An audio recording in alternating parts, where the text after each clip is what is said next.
Mysterium Coniunctionis by C.G. Jung. Editorial note.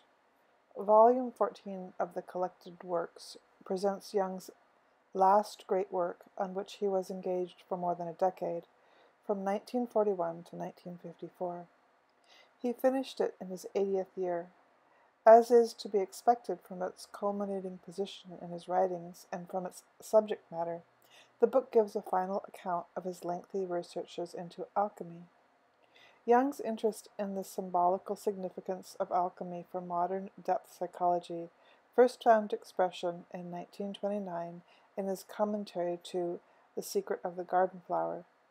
The theme was taken up again in his Uranus lectures in 1935 and 1936, which formed the basis of Psychology and Alchemy, originally published in 1944. Further research has led to the publication of the essays now included in the Alchemical Studies, Volume 13 of the collected works.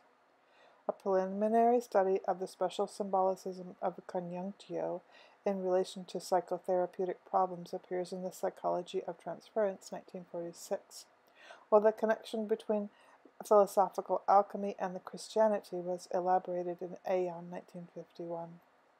All these themes are brought together in Mysterium Coniunctionis, where Jung continues his work of interpretation by examining in detail a number of texts taken from the alchemical classics. The scope of the book is indicated in its subtitle, quote, An Inquiry into the Separation and Synthesis of Psychic Oppositions in Alchemy, unquote. This process, summed up in the trenchant formula solve et coagula, dissolve and coagulate, underlies the opus alchemicum, and may be symbolically understood as the process of psychic integration. The focus of the book is on the symbolicism of the conjunctio and the preceding stages of dissociation.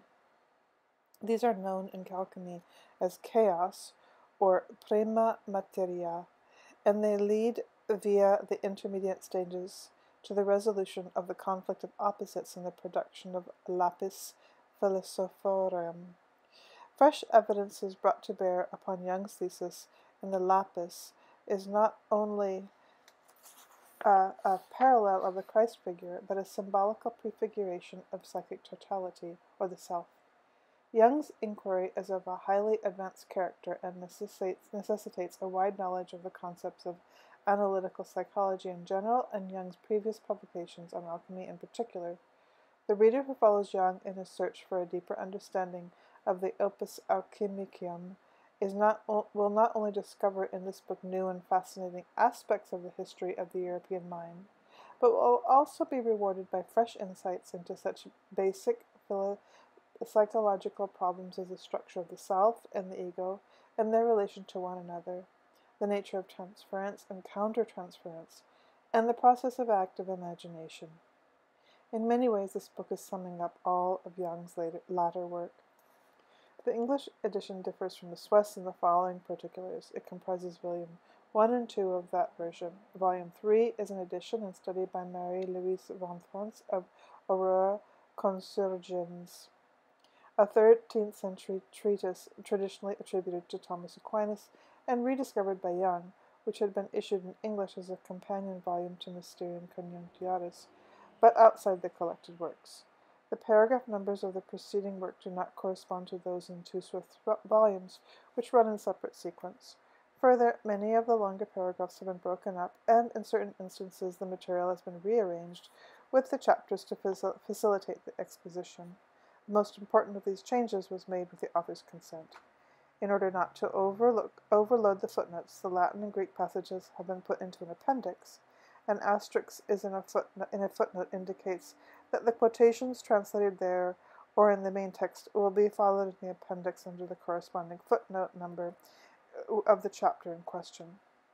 Two sections of this work were previously published. Chapter 2, Section 3 appeared in Das Ratspiel van Bologna in Beiträge zur Festschrift Albert Orny, Basel, 1945, page 265-79, translated as The Bologna Enigma, Ambex, London 2, 1946, 182-91.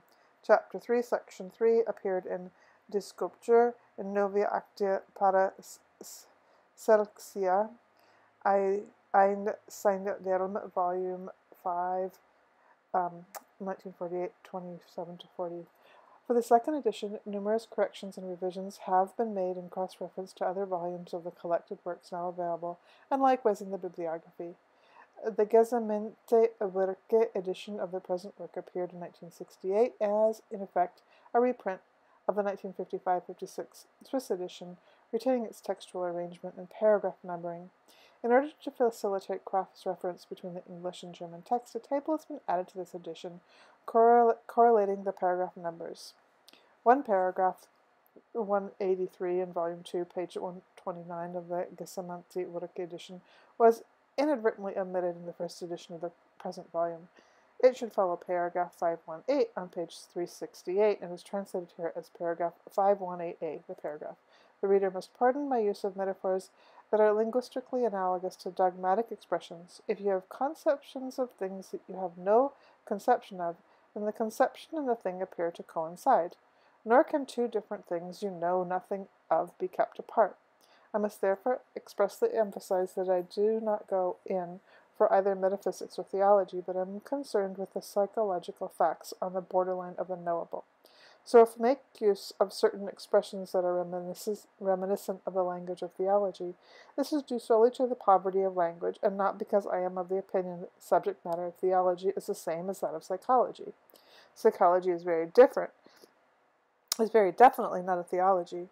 It is a natural science and seeks to describe experienceable psychic phenomena. In doing so, it takes into account of the way in which theology conceives and names them, because this hangs together from the phenomenology of the contents under discussion. But as empirical science is, it has neither the capacity nor the competence to decide on questions of truth and value, this being the prerogative of theology. Forward. This was written by Carl Jung in 1954. Alright. This book, my last, was begun more than 10 years ago. I first got the idea of writing it from C. Serensi's essay on the Aegean Festival in Goethe's Faust. The literary prototype of this festival is The Chemical Wedding of Christian Rosenkreutz, itself a product of the traditional Hierosygamos Symbolism of Alchemy. I felt tempted at the time to comment on Kerenyi's essay from the standpoint of alchemy and psychology, but soon discovered that the theme was far too extensive to be dealt with in a couple of pages. Although the work was soon underway, more than 10 years were to pass before I was able to collect and arrange all the material relevant to this central problem. As may be known, I showed in my book Psychology and Alchemy, first published in 1944, how certain archetypical motifs that are common in alchemy appear in the dreams of modern individuals who have no knowledge of alchemical literature. In that book, the wealth of ideas and symbols that lie hidden in the neglected treatises of this much-understood quote-unquote art was hinted at rather than described in the detail it deserved. For my primary aim was to demonstrate that the world of alchemical symbols definitely does not belong to the rubbish heap of the past, but stands in a very real and living relationship to our most recent discoveries concerning the psychology of the unconscious. Not only does this modern psychological discipline give us the key to the secrets of alchemy, but conversely, alchemy provides the psychology of the unconscious with a meaningful historical basis. This was hardly a popular subject, and for that reason it remained largely misunderstood. Not only was alchemy almost entirely unknown as a branch of natural philosophy and as a religious movement, but most people were unfamiliar with the modern discovery of the archetypes, or at least misunderstood them. Indeed, there were not a few who regarded them as sheer fantasy, although the well-known example of whole numbers, which also were discovered and not invented, might have taught them better, not to mention the, quote, patterns of behavior, unquote, in biology.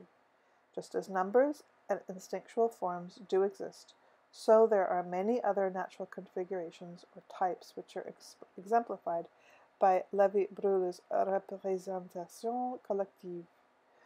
They are not metaphysical, quote-unquote, metaphysical speculations, but, as we would expect, symbols of the uniformity of Homo sapiens.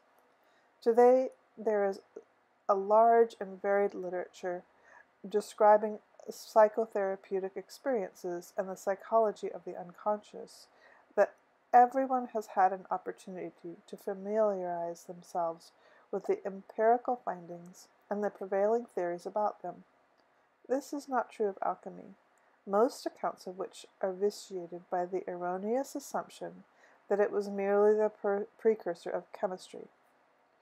Herbert Silberer, footnote, Problems of Mysticism and Symbolism, first published 1914, end footnote, was the first to try to penetrate its much more important psychological aspects so far as his somewhat limited equipment allowed him to do so.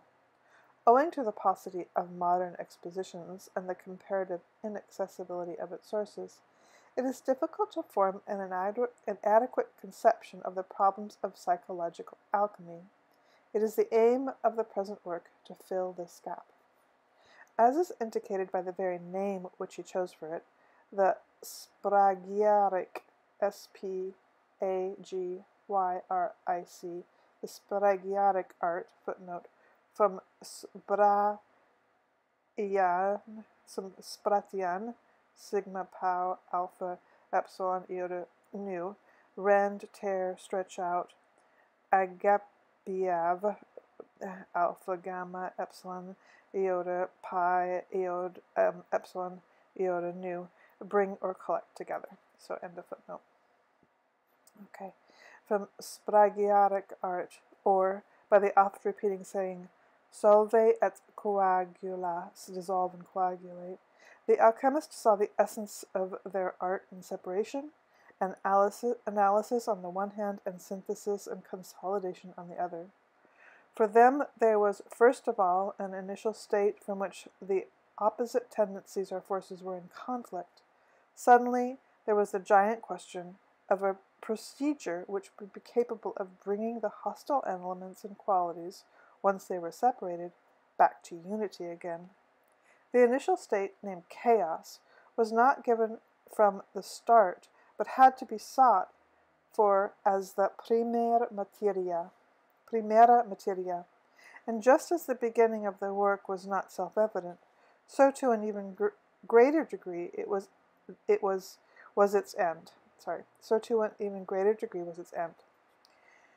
There were countless speculations on the matter of the end state, all of them reflected its designations. The commonest are the ideas of the permanence, prolongation of life, immortality, incorruptibility, its androgyny, its spirituality, its corporality, its human qualities, and resemblance to human, homunculus, and its divinity. The obvious analogy in the psychic sphere to this problem of opposites is the disassociation of the personality brought about by the conflict of incomparable tendencies, resulting as a rule from an inharmonious disposition. The repression of one of the opposites leads only to a prolongation and extension of the conflict, in other words, to a neurosis. The therapist therefore confronts the opposites with one another and aims at uniting them permanently. The images of the goals which then appear in dreams are often run in parallel with the corresponding alchemical symbols. An instance of this is familiar to every analyst: the phenomenon of the transference, which corresponds to the motif of the quote-unquote chemical wedding. To avoid overloading this book, I devoted a special study to the psychology of the transference. Footnote, the psychology of transference, end of footnote, using the alchemical parallels as a guided thread. Similarly, the hints or representations of wholeness, or the self, which appear in dreams, also occur in alchemy, as the numerous synonyms for the lapis philosophorum, which the alchemists equates with Christ. Because of its great importance, this last relationship gave rise to the special study Aion, A-I-O-N. Further offshoots from the theme of this book are my treatise, quote, the philosophical tree, a synchronicity and a causal connection principle, and answer to Job. The first and second parts of this work, footnote, this refers to the Swiss edition, which was published in 3 parts, each a separate volume, and the third being devoted to the contribution of M. L. von Fratz. Parts 1 and 2 constitute the present volume. Part 3 has appeared in English under the title Aurora Consurgens, a document attributed to Thomas Aquinas and the Problem of Opposites in Alchemy, as a companion volume to Mysterium Coniunctionis, but outside the collected works. Editors. Okay, the first and second parts of this work, and that was the footnote, are devoted to the theme of the opposites and their union. The third part is an account of and commentary on an alchemical text which, evidently written by a cleric, probably dates from the 13th century and discloses a highly peculiar state of mind in which Christianity and alchemy interpenetrate. The author tries, with the help of the mystic of the Song of Songs, to fuse apparently heterogeneous ideas, partly Christian and partly derived from natural philosophy, in the form of a hymn-like incantation. This text is called Aurora Consurgens, also Aurora Hore, and traditionally it is ascribed to St. Thomas Aquinas. It is hardly necessary to remark that Thomist historians have always reckoned it, or wanted to reckon it, among the spurious and false writings, no doubt because of the traditional depreciation of alchemy. This negative evaluation of alchemy was due, in the main, to ignorance. People did not know what it meant to its adepts, because it was commonly regarded as mere gold-making. I hope I have shown in my book Psychology and Alchemy that, properly understood, it was nothing of the sort. Alchemy meant a very great deal of people like Albertus Magus and Roger Bacon, and also St. Thomas Aquinas. We have not only the early testimony of Zosimus of Panopolis from the 3rd century, but that of Petrus Bonus of Ferrara from the beginning of the 14th century, which both point to the parallelism of the alchemical arcanum and the God-man. Aurora Consurgens tries to amalgamate the Christian and alchemical view, and I have therefore chosen it as an example of how the spiritual and medieval Christianity came to terms with the alchemical philosophy, and as an illustration of the present account of the alchemical problems of opposites. Footnote for Swiss edition adds, for part 1 and 2 I am responsible, while my co-worker, Dr. Marie-Louise von Frass, is responsible for part 3. We have brought the book out jointly because each author has participated in the work of the other. Okay, end of footnote. Today, once again, we hear tendentious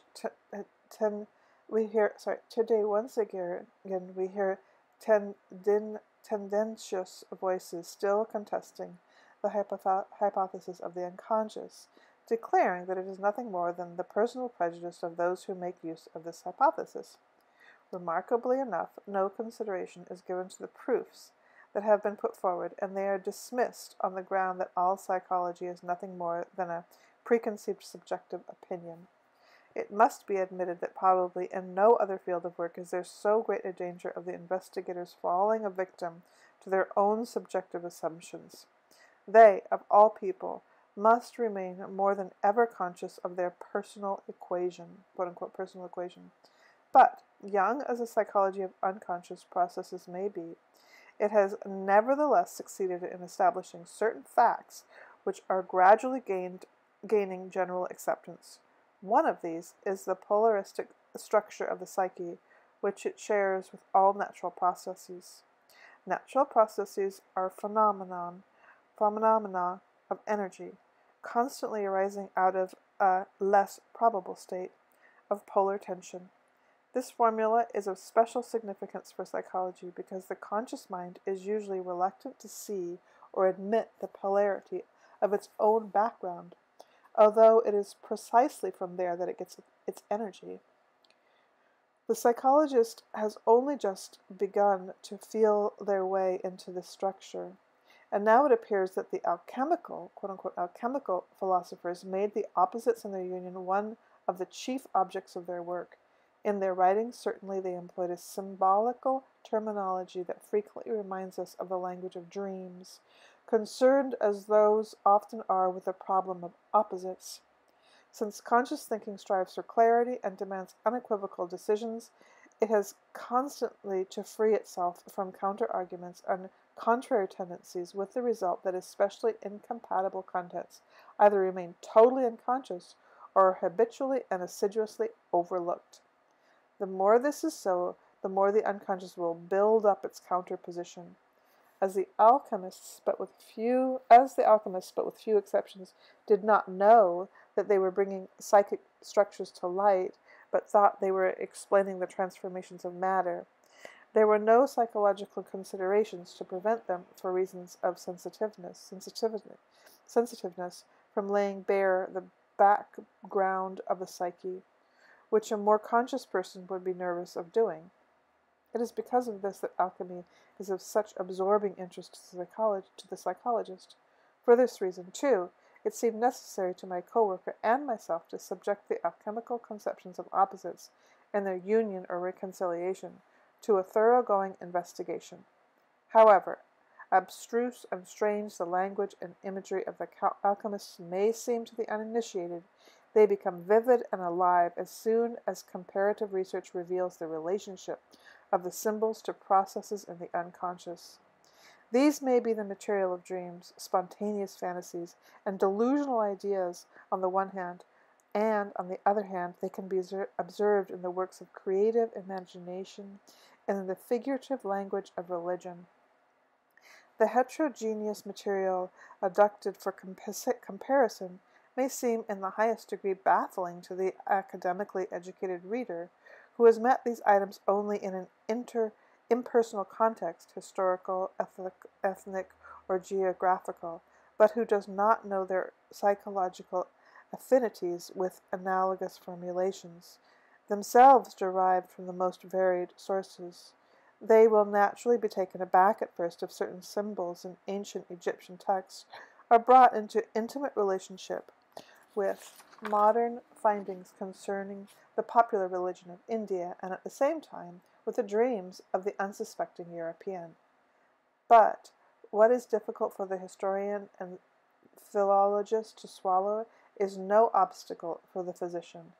Their biological training has left them with far too strong an impression of the comparability of all human activities for them to make any particular to-do about the similarity, indeed, the fundamental sameness of human beings and their psychic manifestations.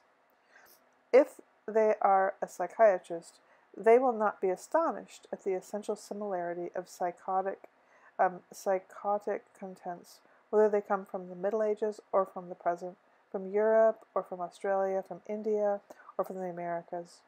The process underlying them are instinctive, therefore universal and uncommonly conservative.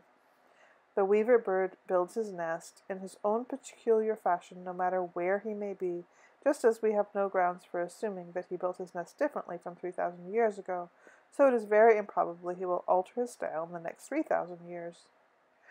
Although contemporary people believe that they can change themselves without limit, or be changed through external influences, the astonishing, or rather the terrifying, fact remains that despite civilization and Christian education, they are still morally as much in bondage to their instincts as an animal, and can therefore fall victim at any moment to the beast within. This is a more universal truth than ever before, guaranteed independent of education, culture, language, tradition, race, and locality. Investigation of alchemical symbolism, like a preoccupation with mythology, does not lead one way from life any more than a study of comparative anatomy leads away from the anatomy of the living person. On the contrary, alchemy affords us veritable treasure house of symbols, knowledge of which is extremely helpful for an understanding of neurotic and psychotic processes. This in turn enables us to apply the psychology of the unconscious to those religions in the history of the human mind that are concerned with symbolism. It is just here the question arises whose urgency and vital intensity are even greater than the question of therapeutic application. Here there are many prejudices that still have to be overcome. Just as it is thought, for instance, that Mexican myths cannot possibly have anything to do with similar ideas found in Europe, so it is held to be a fantastic assumption that an uneducated modern person should dream of classical myth motifs which are known only to a specialist. People still think that relationships like this are far-fetched and therefore improbable, but they forget that the structure and function of the bodily organs are everywhere more or less the same, including those of the brain. As the psyche is to a large extent dependent on this organ, presumably it will, at least in principle, everywhere produce the same forms. In order to see this, however, one has to abandon the widespread prejudice that the psyche is identical with the consciousness. C.G. Jung, October 1954.